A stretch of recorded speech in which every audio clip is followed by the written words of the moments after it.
അസ്സലാമു അലൈക്കും വറഹ്മത്തുള്ളാഹി വബറകാതുഹു. അൽഹംദുലില്ലാഹി റബ്ബിൽ ആലമീൻ. അല്ലാഹുമ്മ സ്വല്ലി അലാ സയ്യിദിനാ മുഹമ്മദിൻ വഅലാ ആലിഹി വസഹ്ബിഹി അജ്മഈൻ. ഇബ്നു അബ്ബാസ് റളിയല്ലാഹു അൻഹു വിശദീകരിക്കുന്നു, റസൂൽ സല്ലല്ലാഹു അലൈഹി വസല്ലം പറഞ്ഞതായിട്ട്, അള്ളാഹുവിന്റെ ഒരു അടിമയും പറയരുത് ഞാൻ യൂനുസ് ഇബ്നു മത്തയേക്കാൾ ശ്രേഷ്ഠനാണ് എന്ന്, അതായത് ജോനാ പ്രവാചകൻ.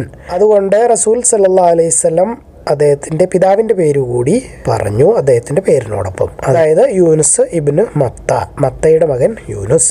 ഇബ്നു അബ്ബാസ് റളിയല്ലാഹു അൻഹു അൻ നബി സ്വല്ലല്ലാഹു അലൈഹി വസല്ലം ഖാല മാ യംബഗി ലിഅബ്ദിൻ അൻ യഖൂല ഇന്നി ഖൈറുൻ മൻ യൂനുസ ഇബ്നു മത്ത വനസബഹു ഇലാ അബീഹി.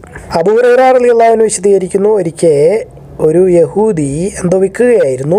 പക്ഷെ മേടിക്കാൻ നിന്ന ആൾ ഒരു വില പറഞ്ഞു, അത് വളരെ മോശം വിലയായിരുന്നു. അതായത് അയാൾ തൃപ്തിയായില്ല ആ വില കേട്ടപ്പോൾ. അപ്പോൾ ആ വിൽക്കാൻ വെച്ചിരുന്ന യഹൂദി പറഞ്ഞു, അവനാണ് സത്യം, അതായത് അള്ളാഹുവാണ് സത്യം. ആരാണ് മൂസയ്ക്ക് സകല മനുഷ്യരുടെ മേളിലും മഹത്വം കൊടുത്തത്, അതായത് മൂസയെ ഏറ്റവും ശ്രേഷ്ഠനാക്കിയത്.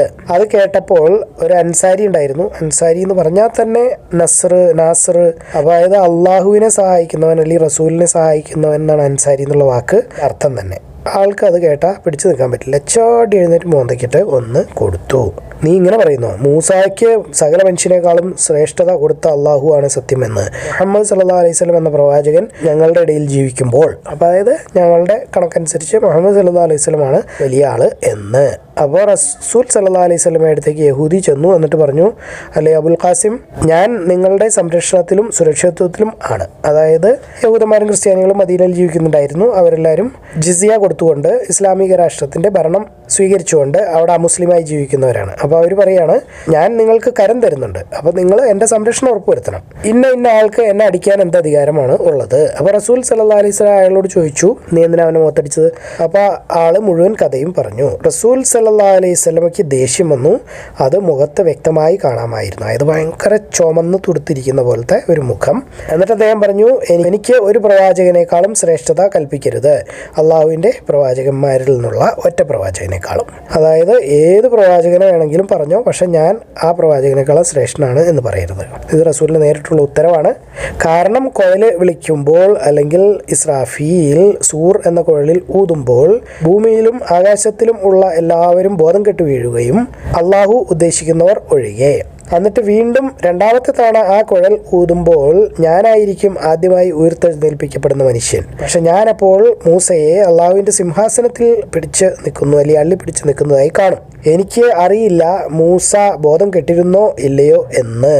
അതോ മൂസയ്ക്ക് തൂറിൻ്റെ ദിവസത്തിൽ കിട്ടിയത് മതിയായത് കൊണ്ടാണോ, അതോ എന്നെക്കാളും മുമ്പ് എഴുന്നേറ്റതാണോ, എനിക്ക് അറിയില്ല. അപ്പോൾ തൂർ എന്ന് പറഞ്ഞാൽ തൂർ സീന പർവ്വതം, തൂർ എന്ന് പറഞ്ഞ പർവ്വതം എന്നാണ്. അപ്പോൾ ഏതോ ഒരു മലയുടെ അരികിൽ വച്ച് നിൽക്കുമ്പോൾ ആ ദിവസം ഒന്ന് ബോധം കെട്ടുവീഴും, നമ്മൾ നേരത്തെ പറഞ്ഞതാണ്. അതുകൊണ്ട് മൂസയെ ബോധക്കേടിൽ നിന്ന് ഒഴിവാക്കിയതാണോ അതോ എന്നെക്കാളും മുമ്പ് ഉയർത്തെഴുന്നേറ്റതാണോ എന്ന് എനിക്ക് അറിയില്ല. പക്ഷേ ഇതേ ഹദീസിൽ തന്നെ പറയുന്നുണ്ട്, ഞാനാണ് ആദ്യമായി ഉയർത്തെഴുന്നേൽക്കുന്ന ആള്. അപ്പോൾ നമ്മൾ മനസ്സിലാക്കേണ്ടത് മൂസ അലൈഹി ഇസ്ലാമിന് ബോധം കെട്ടിട്ടില്ല എന്നാണ്. ഇത് ആവർത്തിച്ചു വരുന്ന ഹദീസാണ്. അന അബീ ഹുറൈറത ഖാല ബൈനമ യഹൂദിയ്യുൻ يعرض سلته أعطي بها شيئا كرهه فقال لا والذي اصطفى موسى على البشر فسمعه رجل من الأنصار فقال فلطم وجهه وقال تقول والذي اصطفى موسى على البشر والنبي صلى الله عليه وسلم بين أظهرنا فذهب إليه فقال أبا القاسم إن لي ذمة واحدا فما بال فلان لطم وجهي فقال لما لطمت وجهه فذكره فغضب النبي صلى الله عليه وسلم حتى رؤيا في وجهه ثم قال لا تفضلوا بين أنبياء الله فإنه ينفخ في الصور فيصعق من في السماوات ومن في الأرض إلا من شاء الله ثم ينفخ فيه أخرى فأكون أول من بعث فإذا موسى آخذ بالعرش فلا أدري അഹൂസിബ ബി സാഖതിഹി യൗമത്തൂർ അം ബുഇസ ഖബ്ലി. റസൂൽ സല്ലല്ലാഹു അലൈഹി വസല്ലം കൂട്ടിച്ചേർക്കുന്നു, എന്നിട്ട് ഞാൻ പറയുന്നു, യൂനുസ് ഇബ്നു മത്തയേക്കാൾ ശ്രേഷ്ഠനായ ഒരാളും ഉണ്ട് എന്ന് എനിക്ക് തോന്നുന്നില്ല, അല്ലെങ്കിൽ അങ്ങനെ ഒരാളില്ല. അതായത് യൂനുസ് ഇബ്നു മത്തയാണ് ഏറ്റവും ശ്രേഷ്ഠൻ എന്ന് റസൂൽ സല്ലല്ലാഹു അലൈഹി വസല്ലം പറയുന്നു. വലാഖൂലു ഇന്ന അഹദൻ അഫ്ളലു മിൻ യൂനുസ് ഇബ്നു മത്ത. അബൂ ഹുറൈറ റളിയല്ലാഹു അൻഹു വിശദീകരിക്കുന്നു, റസൂൽ സല്ലല്ലാഹു അലൈഹി വസല്ലം പറഞ്ഞതായിട്ട് ആരും പറയരുത് ഞാൻ യൂനുസ് ഇബ്നു മത്തയേക്കാൾ ശ്രേഷ്ഠനാണ് എന്ന്. നബി ഹുറൈറത അനി നബി സല്ലല്ലാഹു അലൈഹി വസല്ലം ഖാല ലാ യംബഗി ലി അബ്ദിൻ അൻ യഖൂല അന ഖൈറും മിൻ യൂനുസ് ഇബ്നു മത്ത. അല്ലാഹു തആലയുടെ വചനം എന്നിട്ട് അവരോട് ചോദിക്കുക, അല്ലയോ മുഹമ്മദ് സല്ലല്ലാഹു അലൈഹി വസല്ലം, ആ പട്ടണത്തെപ്പറ്റി, കടൽ തീരത്തുണ്ടായിരുന്ന ആ പട്ടണത്തെപ്പറ്റി അവർ പരിധി കടന്നപ്പോൾ സാബത്തിൻ്റെ കാര്യത്തിൽ, അതായത് ശനിയാഴ്ച ജോലിക്ക് പോകരുത് എന്ന് അവരോട് പറഞ്ഞിട്ടുണ്ടായിരുന്നു. കടലിൽ മീൻ പിടിക്കുന്ന കാര്യമാണ് ഈ പറയുന്നത്. അത് ചെയ്യരുത്, പ്രാർത്ഥന മാത്രം. അതായത് നമ്മുടെ വെള്ളിയാഴ്ചത്തെ പോലത്തെ ദിവസമാണ്. പക്ഷെ നമുക്ക് സൂറത്ത് ജുമയിലൊക്കെ പറയുന്നുണ്ട്, നിസ്കാരം കഴിഞ്ഞാൽ നിങ്ങൾക്ക് ഭൂമിയിൽ വ്യാപരിക്കാം. അതായത് ഭൂമിയിലേക്ക് ഇറങ്ങി വിന്യസിച്ച് എങ്ങോട്ട് വേണമെങ്കിലും പോവുകയോ യാത്ര ചെയ്യുകയോ ജോലി ചെയ്യുകയോ എന്ത് വേണമെങ്കിലും ചെയ്യാം, ആഹാരം തേടുകയൊക്കെ ചെയ്യാം. പക്ഷേ മുമ്പുള്ളവർക്ക് ശിക്ഷയായിട്ടും കൂടുതൽ പരീക്ഷണങ്ങളായിട്ടും ഒക്കെ കൊടുത്തിരുന്നത് ഭയങ്കര കട്ടിയായ തീരുമാനങ്ങളായിരുന്നു. അതിലൊന്നാണ് ശനിയാഴ്ച എന്ന് പറയുന്ന അവരുടെ വെള്ളിയാഴ്ച പോലത്തെ പ്രാർത്ഥനാ ദിവസമാണ്, ഒരു പണിക്കും പോകാൻ പാടില്ല. ഉത്തരവ് വന്നു, അവർ കുറേയൊക്കെ പാലിച്ചു. അള്ളാഹു വീണ്ടും പരീക്ഷണം കൊടുത്തു. അതായത് ശനിയാഴ്ച ആകുമ്പോഴത്തേക്കും മീൻ ഇങ്ങനെ കരയിലൊക്കെ വന്ന് തലയൊക്കെ പൊക്കി ഇങ്ങനെ കളിയാക്കി കൊഞ്ഞണം കുത്തുന്ന പോലെ. മീനിൻ്റെ ചാകര, നമ്മുടെ ഇപ്പോഴത്തെ ഭാഷയിൽ പറഞ്ഞാൽ ചാകരയാണ് ശനിയാഴ്ച. ബാക്കി ദിവസമൊന്നും തല കുത്തി നിന്നാലും അവർക്ക് മീനെ കിട്ടുകയില്ല. വളരെ കഷ്ടപ്പാടാണ്, ഭയങ്കര പരീക്ഷണം. ബനി ഇസ്രായേലിൽ തോറ്റുപോയി ശരിക്കും പറഞ്ഞാൽ. കാരണം ബനി ഇസ്രായേലിൽ തോറ്റു, നമ്മളിപ്പോൾ തൊട്ട് മുമ്പ് പറഞ്ഞുള്ളൂ, നമ്മൾ ബനി ഇസ്രായേലിൽ പോലെ തന്നെയാണ്. നമ്മളായാലും തോറ്റുപോകും. വേറെ ദിവസങ്ങളിലൊക്കെ ചിലപ്പോൾ പട്ടിണിയാണ്, പരിവട്ടാണ്, മീനെ കിട്ടില്ല. ശനിയാഴ്ച രാവിലെ തൊട്ട് രാത്രി വരെ, അല്ലെങ്കിൽ പിറ്റേ ദിവസം ആ ഒരു ദിവസത്തിൻ്റെ പരിധി ഏതാണോ പറഞ്ഞിരിക്കുന്നത് അതിൽ മുഴുവൻ മീൻ ഇങ്ങനെ വന്ന് കൊഞ്ഞനം കുത്തിയിട്ട് പോവുക. അങ്ങനെ ശനിയാഴ്ച ദിവസം മീൻ പരസ്യമായി അങ്ങനെ വന്നു, എന്ന് വെച്ചാൽ ഒരുപാട് അങ്ങ് വന്നു. എന്നിട്ട് വന്നില്ല. അങ്ങനെ ആയത്ത് തുടരുന്നു, നിങ്ങൾ കുരങ്ങന്മാർ ആയിപ്പോട്ടെ. തള്ളിക്കളയപ്പെടുന്ന, കണക്കാക്കപ്പെടാത്ത, എന്ന് വെച്ചാൽ ഒഴിവാക്കി കളയുന്ന, ആളുകൾ കണ്ട കല്ലെടുത്ത് എറിയുകയോ അല്ലെങ്കിൽ വടി വെച്ച് ഓടിക്കുകയൊക്കെ ചെയ്യുന്ന, ആട്ടി ഓടിക്കപ്പെടുന്ന കുരങ്ങന്മാരായി മാറട്ടെ. 7-ാം സൂറത്ത് 163 മുതൽ 66 വരെയുള്ള ആയത്തുകൾ. അതിൻ്റെ വിശദീകരണത്തിൽ പറയുന്നു, സാബത്ത് ദിവസം, അതായത് ശനിയാഴ്ച ദിവസം ഇസ്രായേലികൾക്ക് മീൻ പിടിക്കൽ നിരോധിച്ചിട്ടുണ്ടായിരുന്നു. അന്നേ ദിവസങ്ങളിൽ എവിടെയൊക്കെ വെള്ളമുണ്ടോ അവിടെയൊക്കെ മീൻ ഇങ്ങനെ പുറത്തേക്ക് വന്ന് നോക്കി നിൽക്കുമായിരുന്നു ശനിയാഴ്ച ദിവസം അല്ലെങ്കിൽ സാബത്ത് ദിവസം. എന്നിട്ട് അവരെ ഇങ്ങനെ പ്രലോഭിപ്പിക്കും. ബാടെ ഒന്ന് പിടിക്കടേ എന്നൊക്കെ പറയുന്ന പോലെ മീൻ വന്നിട്ട് നമ്മുടെ ഭാഷയിൽ പറഞ്ഞാൽ കൊഞ്ഞണം കുത്തിയിട്ട് പോവുമല്ല, അവിടെ നിൽക്കുവാണ് ഫുള്ള് ദിവസം. കുറേ ഉണ്ടാവുകയും ചെയ്യും. അതായത് ചാകര. അവർക്ക് അതിനെ നിരസിക്കാൻ അല്ലെങ്കിൽ പിടിച്ചു നിൽക്കാൻ പറ്റുന്നില്ലായിരുന്നു. അങ്ങനെ അള്ളാഹുവിൻ്റെ നിരോധനത്തെ അവർ ലംഘിച്ചു, പരിധി കടന്നു, അവർ മീൻ പിടിച്ചു. അപ്പോൾ അവൻ അവരോട് പറഞ്ഞു, നിങ്ങൾ കുരങ്ങന്മാരാവട്ടെ. അങ്ങനെ അവർ ആയിത്തീർന്നു. ഖൗലിഹി തആല വസ്അൽഹും അനിൽ ഖറിയത്തില്ലതി കാനത് ഹാദിറതൽ ബഹ്രി ഇദ് യാദൂന ഫിസ്സബ്ത് യതഅദ്ദൂന യതഹാവസൂന ഫിൽസബ്തി ഇദ് തഅതീഹിം ഹീതാനുഹും യൗമ സബ്തിഹിം ശുർറാ ശവാരിയ ഇലാ ഖൗലിഹി കൂനൂ ഖിറദതൻ ഖാസിഈൻ. അൽ അറാഫ് 163 മുതൽ 166 വരെയുള്ള ആയത്തുകൾ. അല്ലാഹു തആലയുടെ വചനം. എന്നിട്ട് ദാവൂദിന് നാം സബൂർ കൊടുത്തു, അതായത് സങ്കീർത്തനങ്ങൾ എന്ന് പറയുന്ന പുസ്തകം. ബൈബിളിലുള്ള സങ്കീർത്തനങ്ങളല്ല, അതൊക്കെ മാറിയിട്ടുണ്ട്. ദാവൂദ് നബിക്ക് കൊടുത്തു. ഡേവിഡ് എന്നാണ് ഇംഗ്ലീഷിൽ പറയുന്നത്. 4-ാമത്തെ സൂറത്ത് 163-ാമത്തെ ആയത്ത്. എന്നിട്ട് തീർച്ചയായും നാം മഹത്വപ്പെടുത്തി അല്ലെങ്കിൽ ശ്രേഷ്ഠനാക്കി ദാവൂദിനെ. നമ്മിൽ നിന്നുമുള്ള ഒരു ശ്രേഷ്ഠതയാണ് നാം കൊടുത്തത്. ഇങ്ങനെ പറഞ്ഞുകൊണ്ട്, അല്ലയോ പർവ്വതങ്ങളെ, നിങ്ങൾ അള്ളാഹുവിനെ സ്തുതിക്കുക അവനോടൊപ്പം. അപ്പോൾ ദാവൂദ് അലൈഹിസ്സലാം ഖുർആൻ അല്ലെങ്കിൽ അദ്ദേഹത്തിൻ്റെ സബൂർ ഓതുമ്പോൾ പർവ്വതങ്ങൾ കൂടെ ചൊല്ലുമായിരുന്നു. ഇപ്പം നമ്മുടെ ഭാഷയിൽ പറഞ്ഞാൽ ധ്വനി, പ്രതിധ്വനി എന്നൊക്കെ പറയുന്നത് പോലത്തെ മുഴക്കം. പക്ഷെ അതല്ല, നമ്മൾ മലയുടെയൊക്കെ നേരെ തിരിഞ്ഞ് നിന്നിട്ട് ഒച്ച ഉണ്ടാക്കുക നമ്മൾ ചെയ്യാറുണ്ടത്. ഹലോ എന്നൊക്കെ പറയുന്നത് അവിടെ നിന്ന് തിരിച്ച് ഹലോ ഹലോ ഹലോ എന്നിങ്ങനെ പറഞ്ഞുകൊണ്ടിരിക്കും. അതിനെയാണ് പ്രതിധ്വനി എന്ന് പറയുന്നത്. പക്ഷേ അതാണിപ്പോൾ നമുക്ക് മനസ്സിലാക്കാനുള്ളത്. അല്ലെങ്കിൽ നമ്മളിരുന്ന് ഓതുന്നു, നമ്മുടെ അപ്പുറത്തിരിക്കുന്ന ആളുകൾ നമ്മളോടൊപ്പം ഓതുന്നു. അതുപോലെ മലകൾ അദ്ദേഹത്തിനോടൊപ്പം സബൂർ ഓതുമായിരുന്നു. പിന്നെ പറഞ്ഞു, അല്ലയോ പക്ഷികളെ നിങ്ങളും. അപ്പോൾ സബൂർ ദാവൂദ് അലൈഹിസ്സലാം ഓതിയാൽ, വേറെ ആളുകൾ ഓതുമ്പോഴല്ല, പക്ഷികൾ അവിടെ ഉള്ളവരെല്ലാവരും കൂടെ വന്നിരുന്ന് ഓതുമായിരുന്നു. പിന്നെ അദ്ദേഹത്തിൻ്റെ കയ്യിൽ ഇരുമ്പിനെ മൃദു ആക്കി അല്ലെങ്കിൽ മയം ഉള്ളതാക്കി. സാധാരണ നമ്മളിപ്പോൾ ചെയ്യുന്ന പറഞ്ഞാൽ ആലയിലൊക്കെ വെച്ചിട്ട് ഭയങ്കരമായി ചൂടാക്കിയിട്ടാണ് ഇരുമ്പ് വളയ്ക്കുന്നത്, ഓരോന്നും ഉണ്ടാക്കാനൊക്കെ വേണ്ടിയിട്ട്. പക്ഷെ ദാവൂദ് അലൈഹിസ്സലാമിന് ഇരുമ്പ് വെറുതെ ഇങ്ങനെ പിടിച്ചു കഴിഞ്ഞാൽ വളയുമായിരുന്നു. അപ്പോൾ ഇരുമ്പിനെ പറ്റി മാത്രമേ പറയുന്നുള്ളൂ, വേറെ ലോകങ്ങളെ പറ്റി പറയുന്നില്ല. അതൊരു മോജിസത്താണ് പ്രവാചകൻ്റെ, അല്ലാതെ അദ്ദേഹത്തിന് ഭയങ്കരമായ ശക്തി ഉണ്ടായിരുന്നോ എന്ന് നമുക്കറിയില്ല. ശക്തിയില്ല. പ്രവാചകന്മാർക്കൊക്കെ സാധാരണയിൽ കവിഞ്ഞ ശക്തിയുണ്ട്. റസൂൽ സല്ലല്ലാഹു അലൈഹി വസല്ലമയ്ക്ക് തന്നെ നമുക്ക് അറിയാം 30 ആളുകളുടെ ശക്തി ഉണ്ടായിരുന്നു. ആവശ്യമുള്ളപ്പോൾ അത് ഉപയോഗിക്കാം, അല്ലാത്തപ്പോൾ സാധാരണ മനുഷ്യനായിട്ട് ജീവിക്കും. അപ്പോൾ അതുപോലെയുള്ള ശക്തി കാണുമായിരിക്കും. പക്ഷേ അതല്ല ഇവിടെ ഉദ്ദേശിക്കുന്നത്. അങ്ങനെയാണെങ്കിൽ റസൂലും ഇരുമ്പൊക്കെ വളയ്ക്കണമായിരുന്നു. അത് ചെയ്തിട്ടില്ല, എവിടെയും പറഞ്ഞു കേട്ടിട്ടില്ല, നമുക്കറിയില്ല. അപ്പോൾ ഇവിടെ പറയുന്നത് വെച്ച് കഴിഞ്ഞാൽ അദ്ദേഹത്തിന് ആലയെ പോലത്തെ പണിയൊക്കെ ചെയ്യാൻ വേണ്ടിയിട്ട് എന്നിട്ട് പറച്ചട്ടയൊക്കെ ഉണ്ടാക്കിയതായിട്ട് നമ്മൾ നേരത്തെ കണ്ടിട്ടുണ്ട്. അപ്പോൾ അദ്ദേഹത്തിന് കൈകൊണ്ട് പിടിച്ച് വളയ്ക്കാൻ പറ്റുമായിരുന്നു. ആയത്ത് അങ്ങനെ തുടരുന്നു, ഞാൻ എല്ലാം കാണുന്നവനാകുന്നു, നിങ്ങൾ ചെയ്യുന്നത് എല്ലാം. 37-ാമത്തെ സൂറത്ത് 10-11 ആയത്തുകൾ. ഖൗലുല്ലാഹി തആല വആതൈനാ ദാവൂദ സബൂറ വലഖദ് ആതൈനാ ദാവൂദ മിന്നാ ഫദ്ല യാ ജിബാലു അവ്വിബി മാഹു വത്തയ്ർ വഅലന്നാ ലഹുൽ ഹദീദ് أن اعمل سابغات وقدر في السرد واعملوا صالحا إني بما تعملون بصير. സബഅ 10-11 ആയത്തുകൾ. അബൂ ഹുറൈറ റളിയല്ലാഹു അൻഹു വിശദീകരിക്കുന്നു, റസൂൽ സല്ലല്ലാഹു അലൈഹി വസല്ലം പറഞ്ഞതായിട്ട്, സബൂർ അഥവാ സങ്കീർത്തനങ്ങൾ ഓതുമ്പോൾ ദാവൂദ് അലൈഹിസ്സലാമിന് അത് ഭയങ്കര എളുപ്പമാക്കി കൊടുത്തിരുന്നു. അപ്പോൾ ഭയങ്കര മനോഹരമായി ഓതുമായിരുന്നു. നമ്മൾ കേട്ടിട്ടുണ്ട്. അബൂ മൂസ അശ്ശരി റളിയല്ലാഹു അൻഹു ഖുർആൻ ഓതുമ്പോൾ റസൂൽ സല്ലല്ലാഹു അലൈഹി വസല്ലം കരയുമായിരുന്നു. കാരണം അതിൽ താക്കീതുകൾ പോലെയും സങ്കടപ്പെടുന്ന കാര്യങ്ങൾ സങ്കടത്തോടെയും പേടിപ്പെടുത്തുന്ന കാര്യങ്ങൾ പേടിയോടെയും ശബ്ദ വ്യത്യാസത്തിലാണ് അദ്ദേഹം ഓതിയിരുന്നത്. റസൂൽ സല്ലല്ലാഹു അലൈഹി വസല്ലം ഓതുന്നത് കഴിഞ്ഞാൽ പിന്നെ ഏകദേശമൊക്കെ ഏറ്റവും നന്നായി കൃത്യമായി ഓതിയിരുന്നത് അബൂ മൂസ അശ്ശരി റളിയല്ലാഹു അൻഹു ആണെന്നാണ് കേട്ടിട്ടുള്ളത് പറയുന്നത്.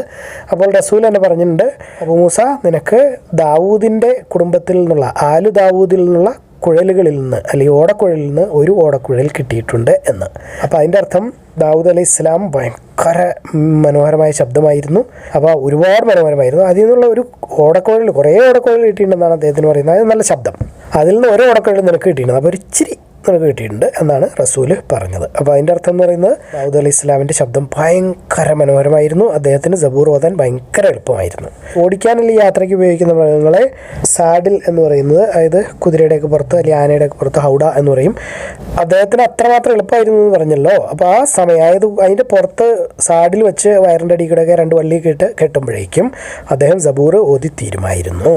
നമ്മുടെ ഉദാഹരണമായി പറഞ്ഞാൽ ഖുർആൻ എടുത്തിട്ട് ആദ്യം തൊട്ട് അവസാനം വരെ നമ്മൾ ഓതുന്നു. അവിടെ ഒരാൾ ഒരു കുതിരയെ തയ്യാറെടുപ്പിക്കുന്നു യാത്ര ചെയ്യാൻ വേണ്ടി റസൂലിന്. ആ കുതിരയെ തയ്യാറാക്കുന്നതിന് മുമ്പ് അല്ലെങ്കിൽ തയ്യാറായി കഴിയുന്നതിന് മുമ്പ് അദ്ദേഹം ഖുർആൻ ഓതി കഴിയുമായിരുന്നു എന്നാണ് നമ്മൾ അതിൽ നിന്ന് ഊഹിക്കേണ്ടത്. അപ്പോൾ സബൂർ അത്രയും പെട്ടെന്ന് ഓതി കഴിയുമായിരുന്നു. സബൂർ ചിലപ്പോൾ ചെറിയ പുസ്തകമായിരിക്കുമെന്നായാലും എങ്ങനെയായാലും കുതിരയുടെ കടിഞ്ഞാൻ പിന്നെ ഇരിക്കാനുള്ള ഇരിപ്പിടം ഇതൊക്കെ വച്ച് കെട്ടി റെഡിയാക്കുമ്പോഴത്തേക്കും കൂടി വന്ന 10 മിനിറ്റ് അല്ലെങ്കിൽ 15 മിനിറ്റ് അതിനുള്ളിൽ അദ്ദേഹം ഓതി കഴിയുമായിരുന്നു.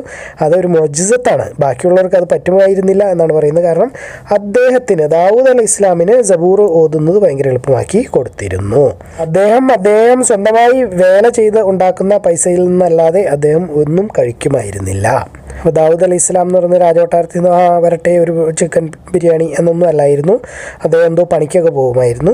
ഇപ്പോൾ ഈ പറഞ്ഞ പോലെ ചിലപ്പോൾ ഇരുമ്പിൻ്റെ ജോലി, കൊല്ലൻ പണി, അങ്ങനെയുള്ള പണികളൊക്കെ ചെയ്തിട്ടുണ്ടാവണം എന്നാണ് ഒരു ഊഹം വരുന്നത്. അത് ചെയ്ത് വരുമാനം ഉണ്ടാക്കി അതിൽ നിന്നായിരുന്നു അദ്ദേഹം ജീവിച്ചിരുന്നത്. അപ്പോൾ ഒരുപക്ഷെ അദ്ദേഹത്തിൻ്റെ കുടുംബം പോലും അതായിരിക്കും കഴിച്ചിട്ടുണ്ടാവുക. അത്രയും മഹാനായ മനുഷ്യനായിരുന്നു എന്ന് നമുക്ക് അറിയാം. കാരണം വേറൊരു ഹദീസിൽ നമ്മൾ കണ്ടിട്ടുണ്ട്, ഖൈറു സ്വലാത്തി ഇലല്ലാ സ്വലാത്തി അഹി ദാവൂദ്, ഖൈറു സിയാമി ഇലല്ലാ സിയാമി അഹി ദാവൂദ്. അങ്ങനെ റസൂൽ സല്ലല്ലാഹു അലൈഹി വസല്ലം പറഞ്ഞിട്ടുണ്ട്, അതായത് അള്ളാഹുവിങ്കൽ ഏറ്റവും ശ്രേഷ്ഠമായ നമസ്കാരം എൻ്റെ സഹോദരൻ ദാവൂദിൻ്റെ നമസ്കാരമാകുന്നു. അതുപോലെ അള്ളാഹുവിങ്കൽ ഏറ്റവും ശ്രേഷ്ഠമായ അല്ലെങ്കിൽ സ്വീകാര്യമായ നോമ്പ് എൻ്റെ സഹോദരൻ ദാവൂദിൻ്റെ നോമ്പായിരുന്നു. കാരണം വിശദീകരണത്തിൽ പറയുന്നു, അദ്ദേഹം രാത്രിയുടെ കുറച്ച് നേരം ഉറങ്ങുകയും 3-1 എഴുന്നേറ്റ് വീണ്ടും നിസ്കരിക്കുകയും ചെയ്യുമായിരുന്നു എല്ലാ രാത്രിയും. അതുപോലെ ഒന്നിടവിട്ട ദിവസങ്ങളിൽ നോമ്പ് പിടിക്കുമായിരുന്നു. ലോകത്തിലെ അന്നത്തെ ഏറ്റവും വലിയ രാജാവാണ് ഈ പറയുന്നത്. ഒരു ദിവസം നോമ്പ്, ഒരു ദിവസം ആഹാരം കഴിക്കും. അങ്ങനത്തെ ജീവിതമായിരുന്നു. അപ്പോൾ വലിയ മനുഷ്യനാണ്. സാധാരണ രീതിയിൽ നമുക്ക് ഊഹിക്കാൻ പറ്റാത്തത്ര വലിയ സ്ഥാനമാനങ്ങളുള്ള മനുഷ്യൻ ആണ് ദാവൂദ് അലൈഹി ഇസ്ലാം.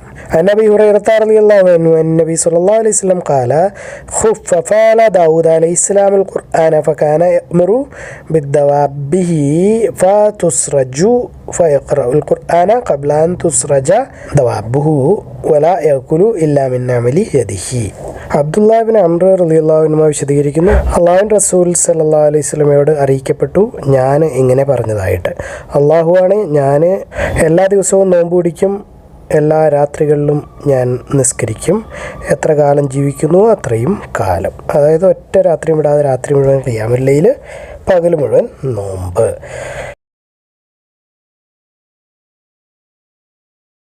അള്ളാഹുവിൻ്റെ റസൂൽ സല്ലല്ലാഹു അലൈഹി വസല്ലം അതിനെപ്പറ്റി എന്നോട് ചോദിച്ചു, നീയാണോ ഇങ്ങനെ പറഞ്ഞ ആള്? അതായത് എല്ലാ ദിവസവും നീ നോമ്പ് പിടിക്കും എന്നും എല്ലാ രാത്രികളിലും നീ നമസ്കരിക്കും എന്നും നീ ജീവിക്കുന്ന അത്രയും കാലത്തോളം. അപ്പോൾ ഞാൻ പറഞ്ഞു, അതെ, ഞാനത് പറഞ്ഞിട്ടുണ്ട്. അപ്പോൾ അദ്ദേഹം പറഞ്ഞു, നിനക്കത് ചെയ്യാൻ പറ്റില്ല, അതുകൊണ്ട് നീ നോമ്പ് പിടിക്കുക, പിന്നെ കുറച്ച് നാളത്തേക്ക് നോമ്പ് പിടിക്കാതിരിക്കുക, നീ നമസ്കരിക്കുക, എന്നിട്ട് ഉറങ്ങുക. അതായത് രാത്രി മുഴുവൻ നമസ്കരിക്കാൻ പാടില്ല, തുടർച്ചയായി നോമ്പ് പിടിക്കാൻ പാടില്ല. ഏറ്റവും കൂടുതൽ നോമ്പ് പിടിച്ച് നമ്മൾ നോമ്പിൻ്റെ കിതാബിൽ കണ്ടതാണ്, ഏറ്റവും കൂടുതൽ നോമ്പ് പിടിച്ച ആൾ ദാവൂദ് അലൈഹി ഇസ്ലാമായിരുന്നു. തൊട്ട് മുമ്പുള്ള ഹദീസിലും കണ്ടിരുന്നു, ഒന്നിടവിട്ട ദിവസങ്ങളിൽ. അതിൽ കൂടുതലായിരുന്നു നോമ്പ് പിടിച്ചതായിട്ട് നമുക്ക് അറിയില്ല. കൂടുതൽ പിടിച്ച സഹാബികളൊക്കെ വയസ്സായപ്പോൾ ആരോഗ്യ പ്രശ്നങ്ങളുണ്ടായി, അവർ തന്നെ പറഞ്ഞതായിട്ട് കേട്ടിട്ടുണ്ട്. കാരണം റസൂൽ സമ്മതിച്ചില്ലായിരുന്നു, അവർ നിർബന്ധം കാരണം റസൂൽ അനുവാദം കൊടുത്തു. എന്നിട്ട് വയസ്സായപ്പോൾ അവർ പറഞ്ഞു വേണ്ടായിരുന്നു, റസൂൽ പറഞ്ഞത് കേട്ടാൽ മതിയായിരുന്നു എന്ന്. അപ്പോൾ റസൂൽ തുടരുകയാണ്, റസൂലിൻ്റെ ഉത്തരവ്, നീ മാസത്തിൽ 3 ദിവസം മാത്രം നോമ്പ് പിടിക്കുക.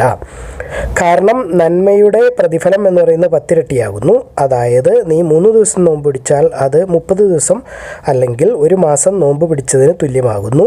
അങ്ങനെ പോയാൽ നീ കൊല്ലം മുഴുവൻ നോമ്പ് പിടിച്ചതിന് തുല്യമായിരിക്കും. അപ്പോൾ ആൾ പറഞ്ഞു, അള്ളാഹുവിൻ്റെ റസൂലെ, എനിക്ക് അതിൽ കൂടുതൽ ചെയ്യാൻ പറ്റും, എനിക്ക് ഭയങ്കര ആരോഗ്യമുണ്ട്, ഇപ്പോൾ സമ്പത്തും കാണുമായിരിക്കും, ജോലിക്കൊന്നും പോകണ്ടായിരിക്കും, എല്ലാ 3-ാം ദിവസവും നീ നോമ്പ് പിടിക്കുക എന്ന് പറഞ്ഞു. അതായത് ഒരു മാസത്തിൽ 10 ദിവസം നോമ്പ്. അപ്പോൾ ഞാൻ പറഞ്ഞു, എനിക്കതിൽ കൂടുതൽ പിടിക്കാൻ പറ്റും. അപ്പോൾ അദ്ദേഹം പറഞ്ഞു, അങ്ങനെയാണെങ്കിൽ നീ ഒന്നിടവിട്ട ദിവസം നോമ്പ് പിടിക്കുക, അതായത് 15 ദിവസം. അത് ദാവൂദ് അലൈഹി ഇസ്ലാമിൻ്റെ നോമ്പ് പോലെയാകുന്നു, അതാകുന്നു ഏറ്റവും നല്ല നോമ്പ്. ഞാൻ പറഞ്ഞു, എനിക്ക് അതിൽ കൂടുതൽ പറ്റും അള്ളാഹുവിൻ്റെ റസൂലെ. അപ്പോൾ അദ്ദേഹം പറഞ്ഞു, അതിലും നല്ലതായിട്ട് ഇനിയൊന്നും ഇല്ല. അപ്പോൾ 15 ദിവസത്തിൽ കൂടുതൽ നോമ്പ് പിടിക്കുന്ന ഹറാമാണ് എന്ന് വേണമെങ്കിൽ നമുക്ക് എടുക്കാം, കാരണം റസൂൽ പാടില്ല എന്ന് പറഞ്ഞാണ്. അത് ഈ താഴെയാണ് പിടിക്കേണ്ടത്, 3 ദിവസമാണ് എല്ലാവരും പിടിക്കേണ്ടത്. ഒരുപാട് ആരോഗ്യവും അഹങ്കാരവും തൻ്റെ ഇടവും രോഗങ്ങളൊന്നും ഇല്ലാത്ത, പൈസയും ഉണ്ട്, വേറെ ജോലിക്കൊന്നും പോകാത്ത ആളുകളുണ്ടെങ്കിൽ 3 ദിവസം കൂടുമ്പോൾ നോമ്പ് പിടിക്കാം, അതായത് 10 നോമ്പ് പിടിക്കാം, അതല്ലെങ്കിൽ 15 നോമ്പ് പിടിക്കാം. അതിൽ കൂടുതലൊരു നോമ്പില്ല എന്നാണ് തീർത്തും പറയുന്നത്. നമ്മൾ തൊട്ടുമുമ്പുള്ള ഹദീസിലും കണ്ടതാണ്. സുന്നത്ത് നോമ്പ് പിടിക്കാൻ അല്ലാഹു നമുക്ക് തൗഫീഖ് തരട്ടെ, ആമീൻ യാ റബ്ബൽ ആലമീൻ. അന്ന അബ്ദുല്ലാഹി ഇബ്നു അംർ റളിയല്ലാഹു തആല അൻഹുമാ ഖാല ഉഖ്ബിറ റസൂലുള്ളാഹി സ്വല്ലല്ലാഹു അലൈഹി വസല്ലം അന്നി അഖൂലു വല്ലാഹി ല أصومن النهار ولا أقومن الليل ما عشت فقال له رسول الله صلى الله عليه وسلم أنت الذي تقول والله لا أصومن النهار ولا أقومن الليل ما عشت قلت قد قلت قال إنك لا تستطيع ذلك فصم وأفطر وقم ونم وصم من الشهر 3 أيام فإن الحسنة بعشر أمثالها وذلك مثل صيام الدهر فقلت إني أطيق أفضل من ذلك يا رسول الله قال فصم يوما وأفطر يومين قال قلت إني أطيق أفضل من ذلك قال فصم يوما وأفطر يوما وذلك صيام داود وهو أعدل الصيام قلت إني أطيق أفضل منه يا رسول الله قال لا أفضل من ذلك. അള്ളാഹു അലം. അള്ളാഹു എല്ലാ കാര്യങ്ങളും ഏറ്റവും നന്നായി അറിയുന്നു. നിങ്ങളിത് കാണുക, ഖുർആൻ പഠിക്കുക, എല്ലാവരിലേക്ക് എത്തിച്ചു കൊടുക്കുക. ബാറക്കല്ലാഹു ലി വലക്കും. അസ്സലാമു അലൈക്കും വറഹ്മത്തുള്ളാഹി വബറകാതുഹു.